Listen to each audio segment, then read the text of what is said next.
Buenas noches. Usted, Malú, yo, todos tenemos la necesidad de ser aceptados por la sociedad. Los seres humanos somos animales sociales y el rechazo es algo que muchos tememos profundamente. Pero ¿qué pasa cuando ese temor al rechazo se convierte en una obsesión tan esclavizante para una mujer que es capaz de aguantar fuertes golpes de su pareja y quedarse callada con tal de no romper reglas y tradiciones o perjudicar su posición social? Para muchas mujeres la obsesión con el ¿qué dirán? Se convierte en una cadena psicológica que las mantienen atrapadas y vulnerables. Entre la espada y la pared se convierten en víctimas. Pero a diferencia de las víctimas de otros delitos, la gran mayoría de estas prefieren quedarse calladas. ¿Qué dirán los demás? Se preguntan. Es mejor lavar los trapos sucios en casa, piensan otras. Imaginan que muchas personas la juzgarán con frases como estas. ¿Por algo será que fue golpeada? Otras creen que deben aguantar todo porque el matrimonio es para toda la vida. Las más adineradas creen que en su estrato eso no está bien visto y por lo tanto se quedan calladas. El resultado de estos pensamientos equivocados, pero muy arraigados en nuestra cultura, muchas veces es la muerte. Esta noche, Paola Rojas nos muestra por qué un pensamiento erróneo, el qué dirán, es el mejor aliado de hombres violentos.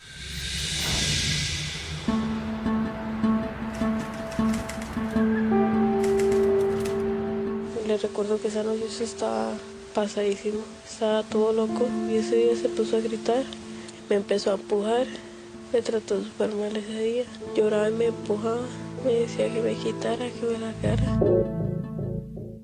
La nota de voz que acaban de escuchar fue enviada por esta joven. Y por aquí trabajando con Milo.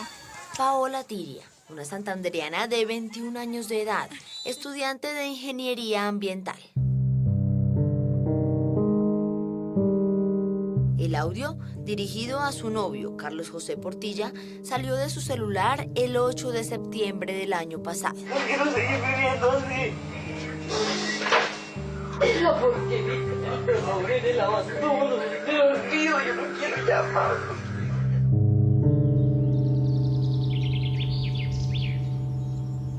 Tres meses después, Paola estaba muerta.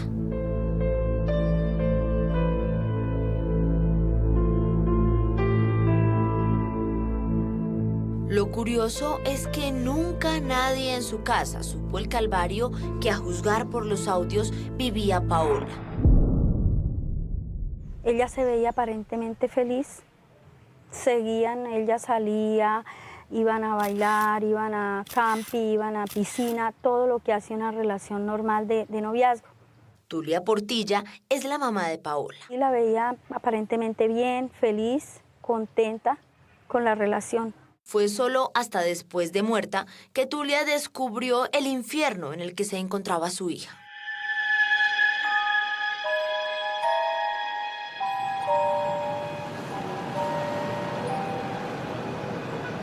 Pero ¿por qué Paola Tiria nunca contó que durante los 8 meses de relación, al parecer fue agredida física y psicológicamente por su novio Carlos José? Ella pensaba eso de que los trapitos sucios se lavaban en casa y ya no le gustaba que de la casa saliera absolutamente nada hacia afuera, a que los demás se enteraran. Ella tenía miedo de que yo supiera que se había equivocado de pareja, que yo no le iba a permitir ese muchacho. Paola estaba atada a una cadena social invisible, un miedo común entre la mayoría de mujeres maltratadas que las obliga a callar.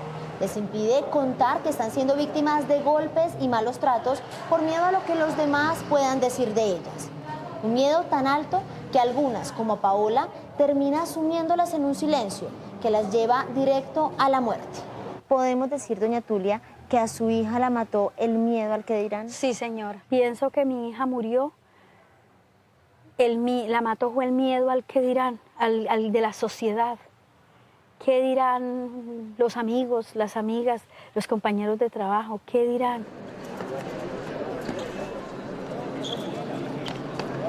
Enrique Serrano es sociólogo y escritor. Y durante años se ha dedicado a estudiar por qué nos importa tanto lo que los demás piensen de nosotros. El qué dirán es una actitud generalizada por la cual se sospecha que nuestra reputación está siempre en entredicho, que algo puede pasar, que nos cambie, nos demerite radicalmente. ¿Y qué es eso que puede pasar si no somos aceptados? En primera instancia, el aislamiento, que ya es doloroso. En segunda instancia, el reproche, ser catalogado o metido en categorías que nos parecen humillantes. Un temor al rechazo que hoy tiene a Paola muerta.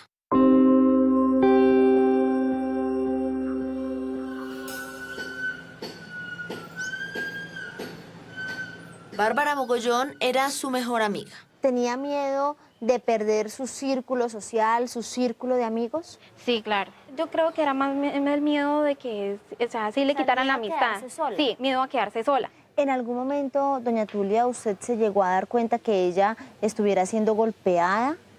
Sí, me di cuenta un día en el hombro, la niña tenía acá, en el hombro, un morado muy grande. Y le dije, Paula Andrea, ¿qué pasa con ese morado del brazo? Ella no me respondió nada. Volví y le dije duro, le dije, Paula Andrea, le estoy hablando. ¿Qué pasa con ese morado que tiene en el brazo? Me dice, mami, me pegué. Le dije, ¿y con qué tan raro? Dijo, sí, mami, me pegué. Y no me respondió más nada. Ella hacía un esfuerzo enorme por ocultar lo que realmente le pasaba. En realidad, ella estaba sola, porque esa relación era una mentira. Andrés era otro amigo de Paola. ¿Usted cree que ella ocultaba el hecho de que era maltratada? Sí, lo que hacía era alejarse de nosotros para que nadie supiera lo que estaba sucediendo. Ella se volvió, fue experta en fingir. Y fingiendo que nada malo pasaba en su relación, Paola y su novio viajaron en diciembre del año pasado a Cartagena, junto a su mamá y su hermana menor.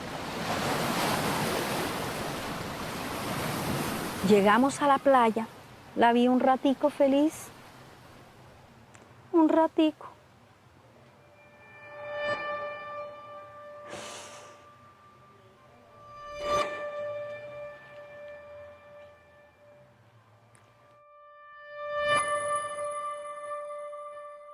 Solo un ratico, porque a las pocas horas de haber llegado a Cartagena ocurrió esto. A las 2 de la mañana suena el timbre fuerte, el de mi habitación, y me dicen, señora Tulia, Portilla, les digo sí, a la orden. Habla con ella. Baje urgente a la recepción, que se presentó un problema muy grave. Entonces le pregunté a uno de los policías. Me dice, el novio la asfixió bajo los efectos del alcohol y la droga. Yo pegué un grito, quedé ahí. Me doparon. Yo quedé en shock. Una turista bumanguesa fue asesinada en un hotel de Cartagena por el homicidio. Fue capturado su novio, con quien se encontraba de vacaciones. Estaban consumiendo bebidas embriagantes y posteriormente subieron a la habitación y fue donde se presentó el altercado. Cuando habían entrado los paramédicos, la niña ya estaba sin signos vitales y que lo habían encontrado a él con una prenda alrededor del cuello y una toalla en la boca. ¿En qué momento, doña Tulia, usted se entera que su hija venía siendo maltratada hace bastante tiempo? Fue muy duro para mí, porque me entero yo de muchísimas cosas cuando la niña ya estaba muerta. Me dicen varias amigas, compañeras de la universidad, una de ellas me dijo que ese tipo me le estaba pegando y ella nunca me comentó nada. Ella nunca me comentó nada. Pero el caso de Paola Tiara no es único. Como ella, hay muchas mujeres en Colombia que por miedo al qué dirán, a ser juzgadas o cuestionadas, prefieren guardar silencio, olvidando lo realmente importante, y es que son víctimas, que merecen toda la protección.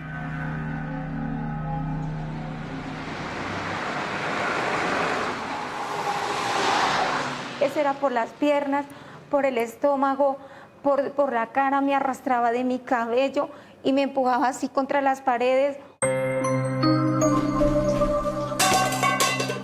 ni la brutalidad de estos golpes hicieron que María Alexandra Gómez contara la tragedia que vivía junto a su esposo Álvaro Villabón. Cuando me pegaba en la cara, pues me tapaba así. Pues una vez que me hizo un chichón acá, pues me ponía el cabello acá. La vez que me pegó en los brazos, bueno, listo, ahí quedaba tapado pues con la ropa, en las piernas también. En la cara yo trataba de aplicarme base. Durante 15 años, María estuvo atada por esta cadena social que representa el qué dirán. Que pensaba que me iban a decir, claro, es que usted no sabe llevar un hogar, usted no lo paladea, usted no lo consiente, o usted no le sabe cuidar bien los niños, de pronto no le tiene la casa como a él le gusta. Un temor que además se hizo real hace 8 años, el día que María se atrevió a hablar. Cuando mi mamá se enteró, ella me dijo, es que usted no le tiene paciencia, téngale paciencia, si él llega de mal genio, no le diga nada. Usted sabe que el que manda es el hombre y la mujer tiene que aguantar todo lo que él le diga.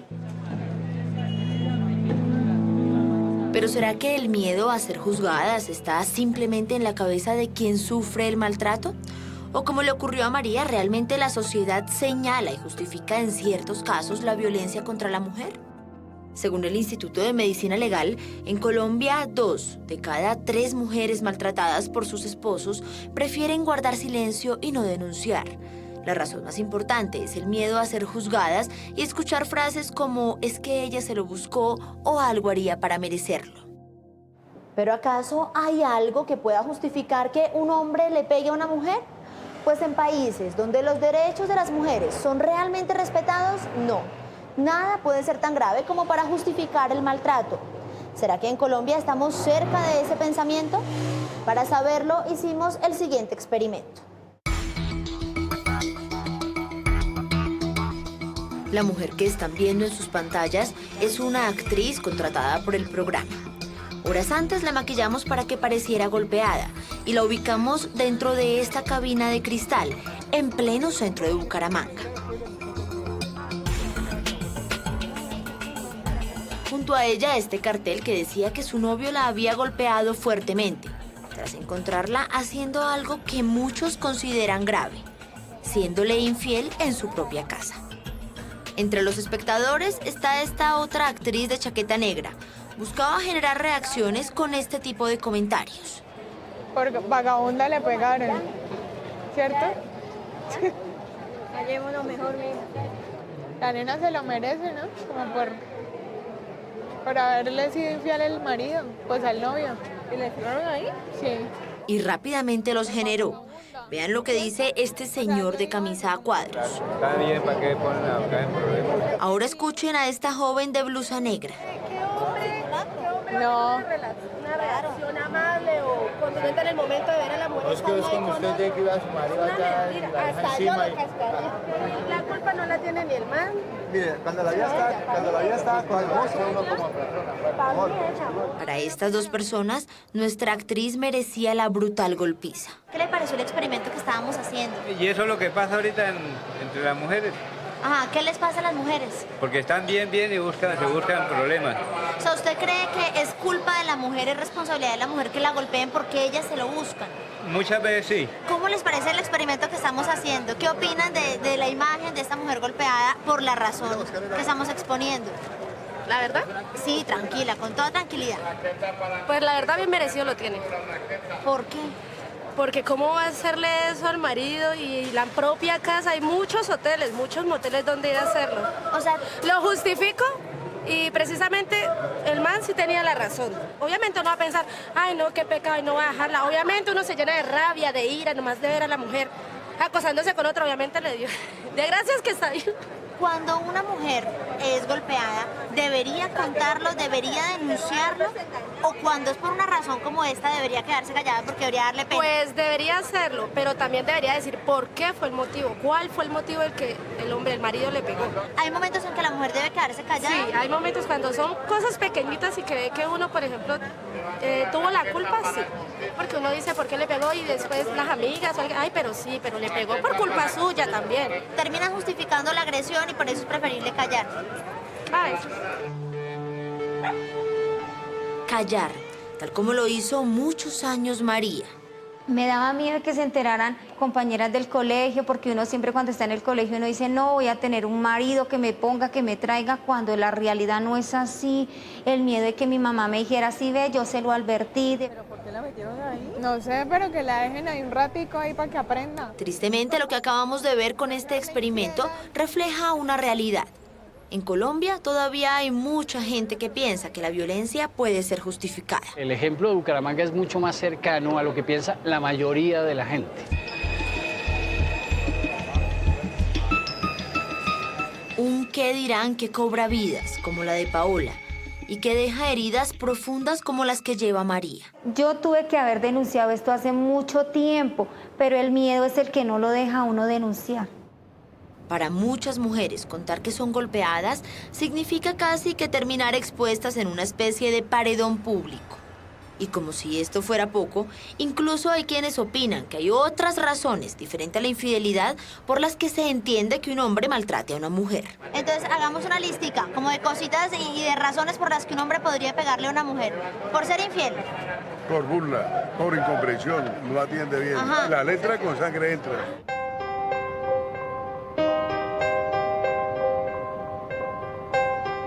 Y es el miedo al juicio o castigo social el que tiene presas a muchas mujeres hoy en Colombia. Queda esa impotencia tan grande de que se pudo haber hecho algo, se pudo evitar la tragedia. ¿Cómo se hubiera podido evitar la muerte de su hija?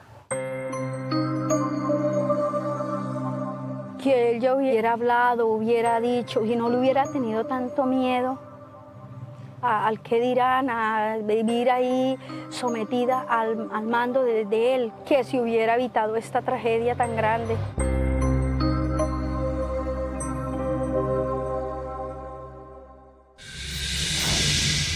Varios psicólogos consultados por Séptimo Día confirman que muchos hombres violentos saben que en nuestra sociedad su mujer golpeada será percibida por muchos como la provocadora de los atropellos y que por lo tanto se lo merece. Esa percepción distorsionada de la sociedad es el mejor aliado de estos hombres violentos, afirman. Pero fuera de la defensa personal, absolutamente nada justifica un acto violento contra la mujer, ni la infidelidad ni nada. Pero como muchas mujeres aún no aceptan que son auténticas víctimas, no van a denunciar. La violencia de pareja combinada con la obsesión psicológica por el qué dirán seguirá cobrando víctimas. A partir de este momento opinen con el hashtag numeral el qué dirán.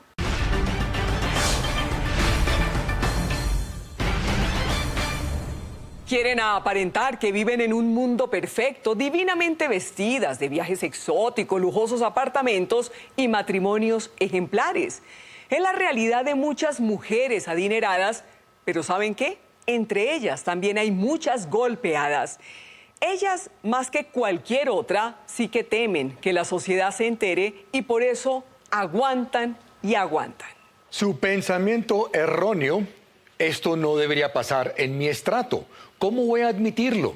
Piensan, la ropa sucia se lava en casa. Pero irónicamente es en casa donde ellas están siendo agredidas. Como mujeres abusadas en otros estratos, estas también son víctimas auténticas. Pero como nos cuenta Paola Rojas, hay una gran diferencia entre las víctimas de estratos altos y bajos. Cuando las de estrato alto denuncian a sus maridos violentos, ellos casi nunca terminan tras las rejas.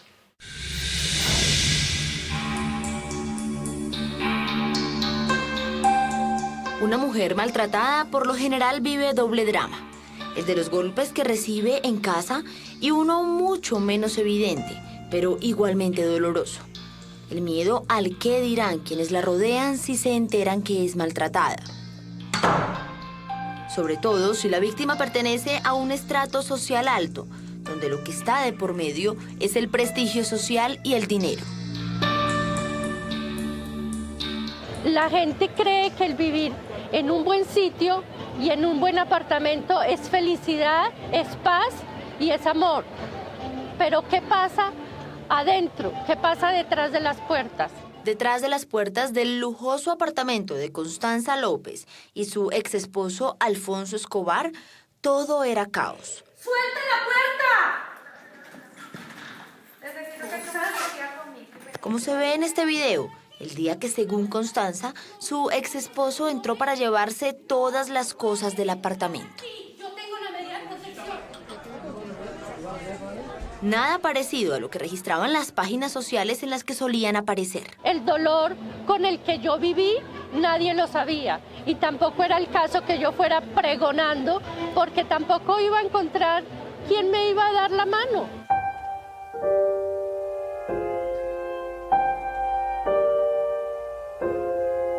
Su historia se remonta a 22 años atrás, cuando esta relacionista pública y este contador e ingeniero industrial de la Universidad de los Andes decidieron formar un hogar. Era un hombre con bastante sentido del humor, un humor negro. En principio, pues no, fue una relación muy normal. Todo parecía perfecto. El lujo y el dinero nunca les faltó. Constanza y Alfonso pertenecían a una de las clases sociales más altas de Bogotá. Las cosas se vinieron a complicar después del matrimonio realmente. La agresión ya no era solamente verbal. Empezó a haber agresiones físicas. Y cada vez que tenían una discusión, pasaban cosas como esta. Estaba yo convaleciente de una cirugía y por estas escaleras me tiró.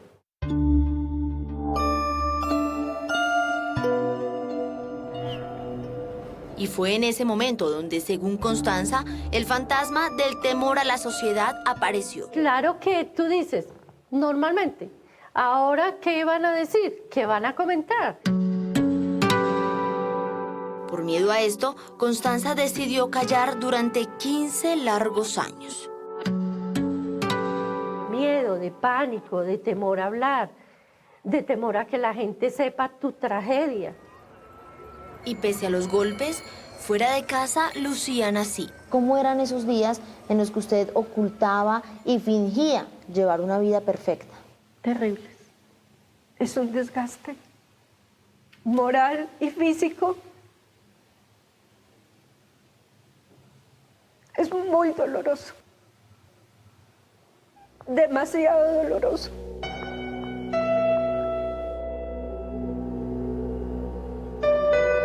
Era como estar presa en su propio castillo.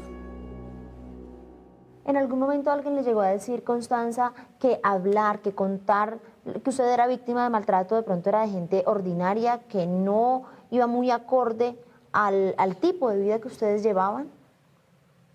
Sí. ¿Cómo se lo dijeron? ¿Qué era eso que le hacían saber a usted? Que los escándalos, porque eso es lo que llama la gente, los escándalos son de estratos sociales diferentes. Y Constanza decidió llevar su calvario sola. Uno no quiere hacer eso público. Eso no es algo del que uno se deba mofar. Obviamente uno tiene que esconderse, tratar de disimular la situación. La doble vida que llevó Constanza, según la terapeuta y escritora Pilar Jaramillo, caracteriza el qué dirán en estratos altos. Se da de una manera en que se esconde completamente hacia afuera. O sea, hacia afuera se maneja una cosa maravillosa, se muestra todo lo espectáculo, todos los viajes, los clubes, se vuelven unos artistas del disimulo. Es humillante, es muy doloroso tener uno que reconocer públicamente que el esposo me golpeaba. Totalmente miedo al que dirán, a quedarse sin amigos, sin gente que tiene alrededor, a que la critiquen, a que la juzguen. Por el miedo al que dirán, la mayoría de víctimas de estratos altos no denuncia, lo que dificulta tener cifras exactas sobre cuántas en realidad son maltratadas. Sin embargo, tan solo en el departamento de Atlántico y su capital Barranquilla, se calcula que de cada 10 mujeres maltratadas de estrato 6, solo una se atreve a denunciar. Es decir, que hay otras 9 ahogadas en su propio silencio, por miedo a lo que puedan decir o pensar de ellas. Uno pertenece a un club, a una sociedad, a un grupo social, a un colegio. Entonces, obviamente, el hecho de ser noticia por algo que no sea el éxito profesional, tú sabes que soy periodista, es muy duro, mucho más siendo una persona pública. Hace un par de meses, a la periodista Estefanía Meira, su novio la golpeó. Ocurrió durante unas vacaciones en Miami.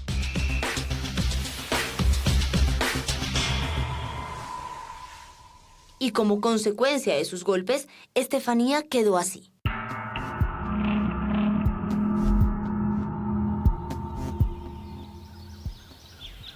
Sin embargo, solo después de varias semanas se atrevió a hacerlo público y lo hizo a través de su cuenta de Facebook. En el momento pensé en denunciarlo, pero no fui capaz. Más del 80% de los amigos que compartíamos me dio la espalda. La mayoría de mis amigos no me creyó y la otra mitad pensó que estaba exagerando. Algunos a los que les conté el cuento justificaron su actuar con un simple ¿qué hiciste para que reaccionara así? Estefanía, ¿en algún momento llegaste a sentir miedo de denunciar, de contar lo que te estaba pasando? Claro, uno se siente muy mal. No puede ser que me esté pasando esto a mí. Incluso, según Estefanía, cuando se atrevió a publicar que su novio la había golpeado salvajemente, muchas de sus amigas le retiraron hasta el saludo. Sí se hicieron como las ciegas ante el tema y me dijeron, ay no, fijo, ¿qué hiciste? O, ay no, eso no es tan grave. Pues porque la gente espera que uno llegue con un ojo morado y la nariz rota para decir, uy, sí, esto sí es grave. Está mal visto la denuncia, está mal visto que uno hable. Acá estamos acostumbradas a que siempre todo está bien, a que somos las damas de la casa, a que no tenemos que decir nada. Aunque hace un par de meses hizo público su caso a través de su cuenta de Facebook, Estefanía nunca denunció a su exnovio en la fiscalía y tampoco se ha atrevido a decir su nombre públicamente. Yo no voy a decir quién fue porque, por lo que te digo, yo no soy el juez de nadie. Ella sigue siendo presa del qué dirán. Como lo son muchas de las pacientes que a diario atiende el médico Miguel Ángel Saavedra, jefe de servicio de trauma del Hospital de Kennedy. En muy pocas ocasiones la mujer llega refiriendo el maltrato. Siempre es con excusas que la paciente se cayó por las gradas, que se le cerró una puerta en la cara. ¿Y ustedes les creen esas excusas, doctor? Hay signos y síntomas que definitivamente la paciente en su interrogatorio deja ver que no se trata de esa simple caída. También hay signos clínicos en los cuales la paciente tiene golpes antiguos, recientes y agudos, que también le indican a uno que por qué se está cayendo tanto esta persona. Además, hay características comunes que indican que una mujer no precisamente sufrió un accidente, sino que fue brutalmente golpeada. También se presentan golpes agudos en diferentes partes del cuerpo. Si uno se cae, pues se golpea en la mano derecha, pero no tiene también la pierna, pero no tiene también la cara, pero no tiene también el abdomen. Hay unas lesiones específicas de huesos largos, unas lesiones que son muy difíciles de presentarse cuando es una simple caída, sino que se ve que hay una violencia muy grande. Tenemos un ideal de pareja, de mostrar que somos felices, de que vivimos delicioso, de que estamos bien. Me da vergüenza mostrar que es al revés. Ejemplo de ello lo que vivió Constanza por casi 15 años, hasta que hace 9 se atrevió a denunciar. Alguien inclusive de mi familia, me llamó a decirme que yo debería callar. ¿Por qué? Que porque no me le parecía que yo pusiera en evidencia al señor. Y ahora enfrenta una dura batalla económica contra su ex esposo Alfonso Escobar. Nos dejó sin agua, sin luz, sin teléfono, sin gas. Él viene, entra, se nos lleva absolutamente todos los muebles. E intenta reparar los daños causados por ese yugo invisible que fue para ella el qué dirán. Son momentos muy duros en la vida de cualquier ser humano.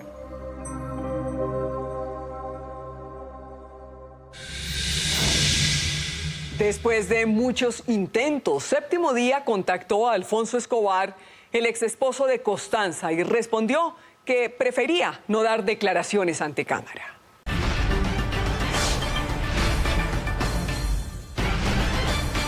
Barranquilla es una ciudad con altos índices de violencia contra la mujer y donde el qué dirá es la razón por la que se guarda mucho silencio. El matrimonio debe ser para toda la vida, es la idea. Es allí donde casos muy famosos robaron los titulares de la prensa nacional en los últimos años. Paola Rojas llevó sus cámaras a Barranquilla para conocer una madre quien lamenta la muerte de su hija, quien hoy no está, en parte por las equivocadas enseñanzas de su madre. Pero a continuación también conocerán un experimento que ilustra cómo la educación puede cambiar una idea y quizás salvar vidas. Aquí se acostumbra mucho que la mujer se casa y se casa es para toda la vida. Fueron estas palabras las que, según Rosiris Martínez, tienen hoy a su hija muerta. Mi hija, por su creencia religiosa, estaba convencida de que el matrimonio era para siempre. Yuleidis Murcia tenía 26 años de edad, era mamá de 2 niñas y el 29 de septiembre de 2013 fue asesinada de varias puñaladas por su esposo, Ovidio de Jesús Salazar Vergara.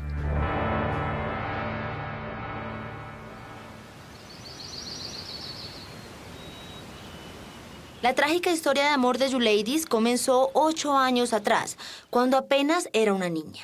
Cuando mi hija cumplió los 17 años, mi hija quería trabajar, le di permiso y ellos la contrataron en el almacén donde él trabajaba. Para la época, año 2005, Ovidio ya tenía 37 años de edad, era mucho mayor que Yuleidis. Y entablaron una relación, el señor Ovidio se enamoró de ella.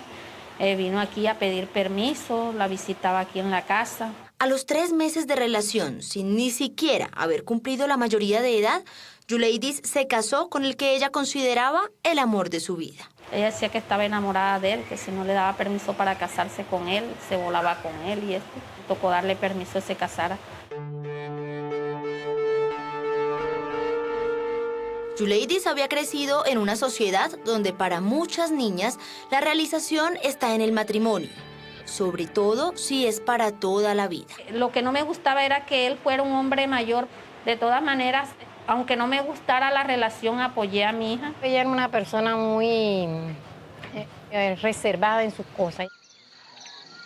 Leidis Olivero era la abuela de Yuleidis. A ella fue enseñado unos principios morales de que se debía respetar el matrimonio, que lo del matrimonio debía compartirlo la pareja, no tenía por qué intervenir la familia. Y con estos principios aprendidos en casa, Yuleidis inició su vida de casada. Durante los 3 primeros meses él le tenía todo, ella se veía muy enamorada, contenta con él. Y tal como se lo dijo muchas veces su abuela, desde que se casó, Yuleidis fue reservada con todas sus cosas de pareja. Siempre fue algo muy aislado, su relación siempre fue muy oculta. Y aunque esta joven barranquillera se esforzaba por mostrar que todo andaba bien, Rosiris empezó a notar cosas que le llamaron la atención. Muchas veces le llegué a ver moretones en los brazos, en las piernas, y muchas veces le pregunté, ¿por qué tienes ese moretón? ¿Qué pasó? ¿Por qué tienes esto? Me decía que era que se había golpeado, que ella era la piel delicada y cuando se golpeaba le ponía marrón. ¿Qué tal? Alguna disculpa, que era mala circulación, alguna disculpa me sacaba. Pero nunca me llegó a decir en realidad, es que me pegó. Pero el caso de Yuleidis no es único. Según diferentes organismos que velan por los derechos de las mujeres en Colombia, aún son muchas las que prefieren callar. No se atreven a contar que están siendo maltratadas por sus esposos, ya que muchas todavía creen que el matrimonio debe ser para toda la vida. Incluso un reciente informe de Naciones Unidas señala que en el país menos del 40% de las mujeres víctimas de violencia al interior de su hogar se atreve a denunciar, dando por cierta la frase de que la ropa sucia se debe lavar en casa. Hasta que el 29 de septiembre de 2013, tras 8 años de matrimonio, ocurrió la tragedia. Yo salí corriendo, entré a la casa, llamándola. Me imaginé todo que le había pegado, que de pronto una trompa y la había privado, pero nunca me imaginé lo que observé al entrar a esa alcoba. Presenciar a mi hija en un rincón de esa habitación, toda acuchillada, con 8 puñaladas. Ovidio estaba junto a ella, también herido, y de inmediato fue capturado como autor del homicidio. Es una escena espantosa. Es algo de nunca olvidar, algo que me grabó. Las sospechas de los problemas que tenía su hija con Ovidio se confirmaron. El no decir la verdad es el causante de que ella hoy en día no esté. Cuando Yuleidis murió, su mamá se enteró del infierno que vivía su hija. Era un acoso constante, que era un celoso, demasiado celoso. Pero Yuleidis, coherente con lo que había aprendido en su casa, nunca lo contó. Muchas veces le dije a mis hijos y muchas veces le inculqué eso, que la ropa sucia se lavaba en casa, que ni el vecino ni la familia tenía que enterarse los pormenores del hogar. Sí me duele mucho el saber que todas estas enseñanzas que hemos tenido hoy en día de nuestra familia hayan sido el detonante para que mi hija pierda la vida. Casos como los de Yuleidis, Paola, María, Constanza y Estefanía nos llevan a pensar por qué nos importa tanto el qué dirán. Los golpes, el maltrato, eso es lo máximo a lo que nos puede llevar el miedo al qué dirán. Tiene que ver con el concepto de honor, tiene que ver con el concepto de éxito, tiene que ver con el concepto de orgullo. ¿Recuerdan el experimento que hicimos en Bucaramanga? Para ver cómo reaccionaba la gente al ver a una mujer golpeada supuestamente por haber sido infiel. Pues lo repetimos en Bogotá para ver si las reacciones eran diferentes. Decidimos probarlo frente a la Universidad de los Andes, un sector lleno de universitarios. De nuevo, una actriz maquillada. Y este joven de chaqueta café, otro actor que fingía ser un espectador. Escuchen bien las reacciones. Yo tengo mi novia, se supone que mi novia tiene que ser fiel solo a mí, ¿no? Sí, pero no se supone que la tienen que golpear. Pero... O sea, si tú porque sean tienes infieles no tienen que golpear a una No, mujer. pero... Tan indignadas como estas otras dos jovencitas. Es una zunga, llamémosla así, porque pues que Pero finalmente no ¿qué es lo que está pero haciendo? no hay que justificar el maltrato por simplemente... Pero bueno, vale, si tú me encuentras a mí con una nena, Ah, ¿tú qué dices? O sea, ¿le vas a pegar a ella? No, ¿es que te haces conmigo? ¿Sí? no, es que el maltrato en ningún... O sea, no está justificado. No, por sí ningún está lado. justificado porque... Ahora miren lo que dijo este otro estudiante de camisa a cuadros. Se lo merece, ¿no? Para mí no se justifica golpear a una mujer. Ninguno de estos universitarios justificó los golpes que supuestamente recibió nuestra actriz. Las vimos un poco molestas con lo que nuestro actor decía. ¿Por qué?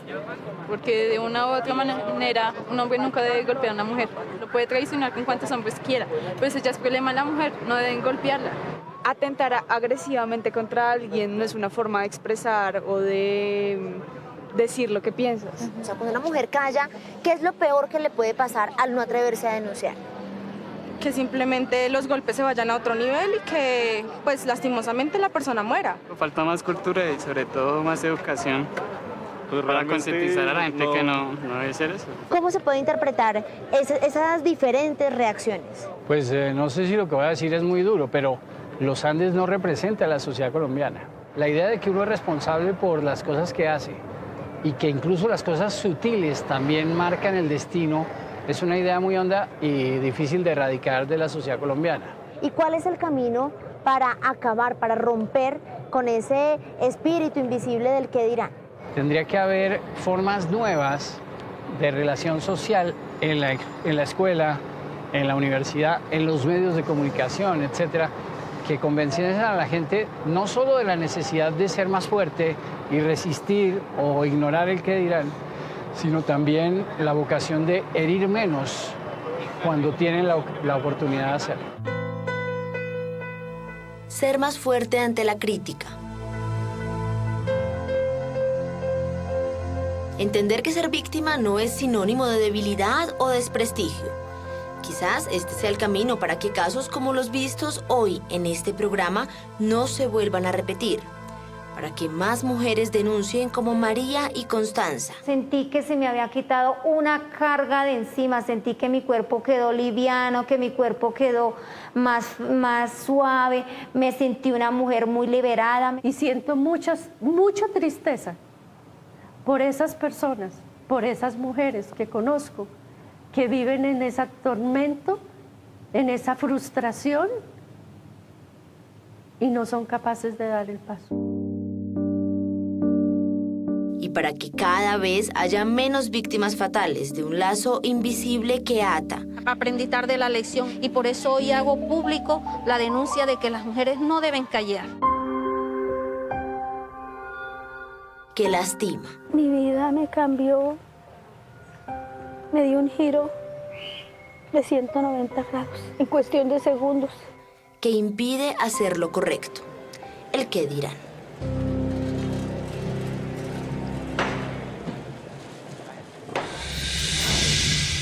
Alfonso Escobar, el ex esposo de Constanza López, fue condenado a 6 años por el delito de violencia intrafamiliar, pero el proceso está siendo revisado por la Corte Suprema de Justicia. Álvaro Villabón, el esposo de María, fue condenado a 5 años de cárcel. Está tras las rejas. Constanza y María consideran que están vivas porque denunciaron, pero quienes no denunciaron están muertas. Ovidio de Jesús Salazar, esposo de Yuleidis, estará encerrado en la cárcel por 16 años, mientras el novio de Paola Tiria, Carlos José Portilla, está siendo procesado por la Fiscalía, pero aún está libre. En sociedades más educadas y menos machistas, una mujer golpeada casi nunca es señalada como merecedora, como suele suceder aquí en Colombia. En esos países son protegidas por las autoridades, defendidas por la ley y la sociedad. Allí, cero tolerancia a la violencia es más que una consigna, es un pensamiento firme que rige el comportamiento de la sociedad. Ahora la pregunta de miles y miles de colombianas es, ¿será que Colombia tendrá esa visión algún día? A continuación, un avance de lo que les tenemos preparado para el próximo domingo aquí en Séptimo Día. Si usted usa internet y redes sociales, está expuesto a que le ocurra algo como esto. Publico las fotos así. Y en la parte de abajo publico el niño maltratado. Es que hay un video tuyo íntimo rodando por toda Cúcuta. Y obviamente eso para mí fue la muerte. Son personas que están siendo agredidas, atropelladas. Me meto en una escena de la cual no quisiera repetir nunca. Cabrón, ¿qué querías? ¿Que te llevara un gato súper saludable, cabrón? Y tiene una tarjeta de mi establecimiento pegada y dice que me va a matar con un taladro, que así me va a quedar la cabeza. Es que nunca habían existido tantas agresiones en redes como estas. Es duro. No sé cómo una persona le puede dañar a uno la vida en un momento. Me quise tirar con el carro porque yo decía, no voy a quedar viva con esto. Aquí sí me voy a morir. Es decir, que usted acepta que acosó al veterinario. Sí, yo fomenté un acoso. Y lo reconocen, porque ellos sienten que se pueden expresar libremente a través de internet. Sí, yo puedo decir lo que se me dé la gana en redes. Pero también sienten que tienen muy pocas obligaciones. ¿No le parece grave las consecuencias de lo que hizo? Siempre he dicho que cualquier acción de uno tiene una repercusión. Ahí está mi respuesta. Como es el mundo virtual, los castigos no son tan claros. La sociedad no está preparada para esto. Y los jueces no tienen Twitter, no tienen Facebook y están decidiendo casos sobre Facebook. Por eso un gran debate se está dando hoy en el país. Los ciudadanos podemos decir lo que queramos en redes. No, hay mucha confusión, hay mucha desinformación, hay mucha incertidumbre y ahí estamos metidos. Lo que usted está diciendo es que el bullying no es un delito. El bullying no es un delito, a mí me da mucha pena. ¿Usted sabe cuántos mensajes yo recibo al día de ciudadanos criticándome?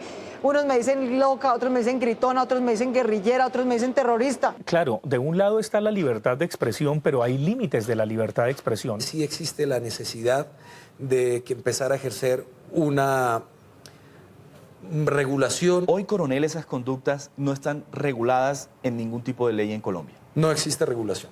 ¿Quién los va a regular? El señor Juan Manuel Santos nos va a decir qué podemos decir en Twitter y qué no podemos decir en Twitter. ¿Cuál es su opinión? Soy Juan Guillermo Mercado y el próximo domingo en Séptimo Día los espero con los detalles de este debate y los delitos que pueden ocurrir en el mundo digital. Si tiene una historia que contar o una denuncia que hacer, escríbanos en la dirección que aparece en pantalla. También me pueden escribir a través de mi cuenta de Twitter, cuya dirección también aparece en la pantalla. Si quieren revivir el programa completo, lo pueden hacer a través de www.septimodia.com. Nos vemos el próximo domingo en Séptimo Día.